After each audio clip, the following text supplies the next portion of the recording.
Good morning.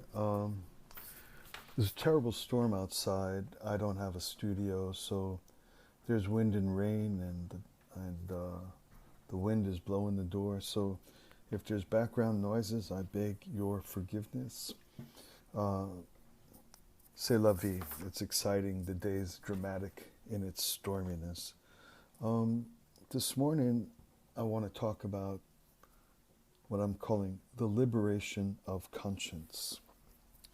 Uh, the inspiration came to me from something I was reading this morning, and I'll just read it to start. It says, "Within every person there is a most precious and lifelong teacher. That teacher, however, has been mistreated, trampled upon, and abused.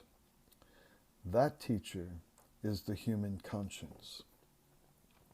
Your conscience always speaks out for your own benefit, trying to connect you to true love.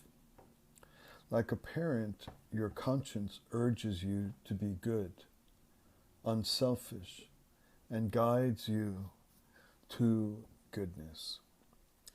But within each person, there is also a rebel that always goes against the conscience." So that's the reading. That's what I read, and that's what inspired me to offer these brief thoughts that I'm calling their meditations on the liberation of conscience. So it's recommended in this passage, and also I think all of us, at least me for sure, but I think all of us immediately recognize this reference to a rebel within us. Within each person, there is a rebel that always goes against the conscience. This is what makes the labor of the conscience such a tiring and incessant labor, to constantly remind us not to go against the ideals of goodness, unselfish behavior, and rather we are always being driven toward behavior that is either personally bad for our own self, physical indulgences, addictions, mostly indulgences and addictions that are just we hate them about ourselves. We're constantly driven toward them, and the conscience constantly tries desperately to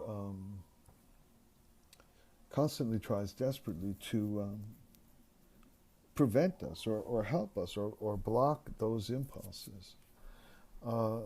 So that rebel within us is an opponent of that which is for us. So what I want to ponder for a moment is imagine if the conscience were not opposed.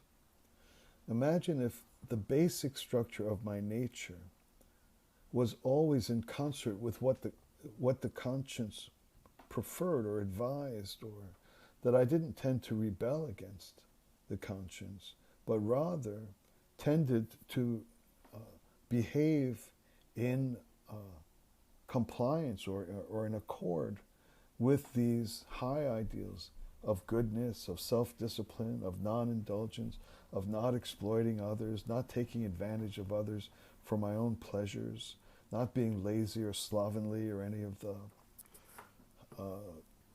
great sins, What if those just weren't there, and the conscience was never opposed? So in other words, this great and loving teacher that acts like a parent, that's always trying to speak out for my benefit and my good, and trying to lead me to the types of behavior which make me more lovable and more loving, what would life be like then? And what would be the role of the conscience under such circumstances? Because the conscience, acting like a parent, is constantly working to guide us toward our best self, our highest self, our best behavior, behavior that is kind and good and loving and caring, as opposed to behavior that is self-indulgent, undisciplined, exploitive, oppressive, tyrannical, greedy. It's trying to bring about behaviors during which times we naturally feel wonderful about ourselves and others feel wonderful about us too. What if that rebel, that within each person there's also a rebel that goes against the conscience, what if that finally subsided? What if that rebel was finally quelled or subdued or converted to be a nice guy? The rebel finally said, that's not very pleasant of me to constantly assail and oppose and undermine the work of a loving parental type voice from within. What would the conscience be like were it not opposed? So if it's a teacher, imagine a teacher that had just bright people in his or her class, just people that just lapped up what they learn, what they know, so that the teacher could just pour out everything they know, with no opposition, with nobody shooting spitballs in the back or passing notes or coming in with homework undone or kind of slouching, but a class full of people that were highly attentive, that wanted to gain every bit of the teacher's wisdom and knowledge and background and research. Or a leader, imagine a leader of a group who's trying to move a group towards some desired end, to maybe lead a group to a land of safety or to a place of wealth and prosperity. And if this leader had nothing but supportive members of that community. So if we could envision living a life in which that rebel that opposes the conscience were not constantly at work, it could compare to a teacher that met the dream student. And then that synapse would create an explosion of knowledge. The teacher's wisdom would pour out. The student's learning would grow, would gain everything the teacher knew and surpass everything the teacher knew. It would be a next generation of new knowledge, of new advances, of new learning, of new teaching. A harmonious flow between that which would lead us to good, whether a teacher or a leader or a parent, rather than a fractious, opposed, rebellious, obstinate stance before such a teacher. So if we could start to, by systematic regimen of life oriented toward quelling or subduing that rebel within, and stop, as it reads here, stop mistreating, trampling upon, and abusing this kind and loving voice within the conscience, and start to live in concert with the conscience, as a good student, as wanting to learn. What does the conscience really have to teach? It's obviously connected to infinite good. That's why its voice is constantly trying to correct us or protect us or prevent us from those self-destructive and other people destructive ways. It's obviously connected to an infinite source of something which makes it willing to correct and teach and prod and gently try again and again and again, not even giving up in the face of this constant rebellious stance or posture in front of its efforts.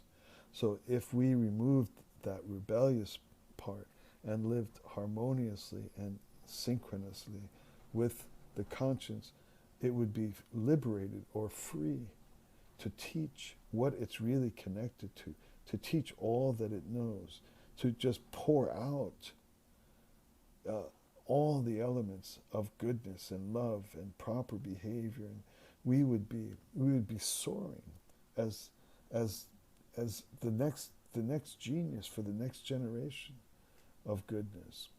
So that's my few thoughts based on stumbling across this notion of there's something within us that is all good, all knowing, constantly trying to organize us, and it's burdened with or belabored with this tiring and diminishing role of just being a nag. But if we, on the other hand, began to seek the capacity to be a good student, or interested, or listening, or non-rebellious, what would be the beginning of what the conscience could reveal or could teach?